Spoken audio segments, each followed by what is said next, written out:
Sylvia Ramquist is going to come at this time. She's the pastor to our intercultural community. She had a lot of contact along the way with Minna, and she's going to share a couple of letters that Kevin has written.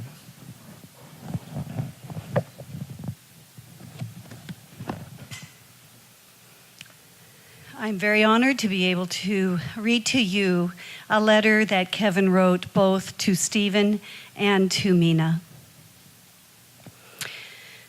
Dear Steven, in that horrifying night while you were lying in the hospital bed, I held your left hand tightly and could not help but keep kissing your hand and telling you how much Dad loves you. Then I closed my eyes and began to cherish the beautiful memories we had together. The moment I let go of your first bike and saw you zipping ahead with a smile on your face. The time we practiced catch using a squishy ball in our hallway. The pride I had when you pitched 9 consecutive strikeouts for your Little League team. The wonderful family trips to Hawaii and Disneyland. The nerve-wracking rides teaching you how to drive a stick shift. Various happy images of you came to my mind, one after another. I opened my eyes and asked the doctor, "Is Steven suffering any pain?" She replied, "No." That brought some level of comfort to me. Then I thanked you for all the fond memories you brought to us. Steven, you had a generous and kind heart growing up. One time you came home telling me you gave all the money you had to a person on the street, even though you did not have much to give.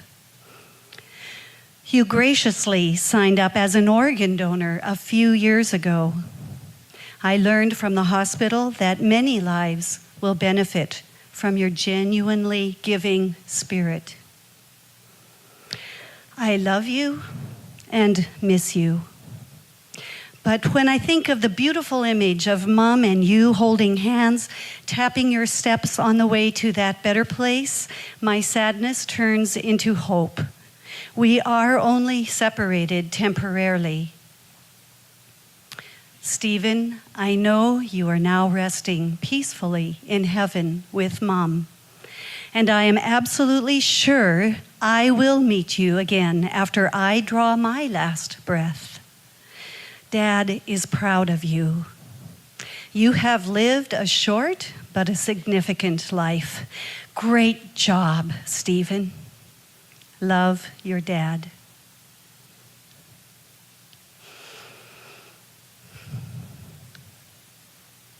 Dearest Minna, I have no words to describe the pain of being left behind to bid farewell to such a precious gift of my life. You are flesh of my flesh and bone of my bones. The agony of sensing you're no longer here rips my heart apart, leaving a huge void inside of me. I knew I loved you deeply, but I've just come to realize my love for you is beyond my own comprehension. Adorable Minna, amidst the overwhelming feelings of loss, sadness, doubt, guilt, and even anger, our merciful Lord uses a note you wrote years ago to encourage me and lift up my spirit. Your kindness and blessings to others have multiplied and touched more than you know. Precious Minna, I will listen to you and look upward, gazing upon the loving face of Jesus. Only in him will I not be afraid, but will be full of contentment, rest, joy, love, light, and total peace. All hopes will come to pass. Sweet Minna, you are a wife of noble character as described in Proverbs 31, 10-12. She is worth far more than rubies. Her husband had full confidence in her and lacks nothing of value. She brings him good, not harm, all the days of her life. Gracious Minna, I thank you for being my best friend, walking alongside me, loving me, and caring for me through valleys and mountains. I am blessed to have had you as my wife. You are and always will be in my heart.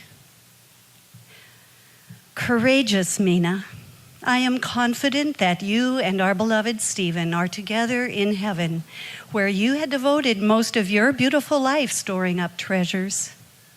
You have fought the good fight. You have finished the race, and you have kept the faith.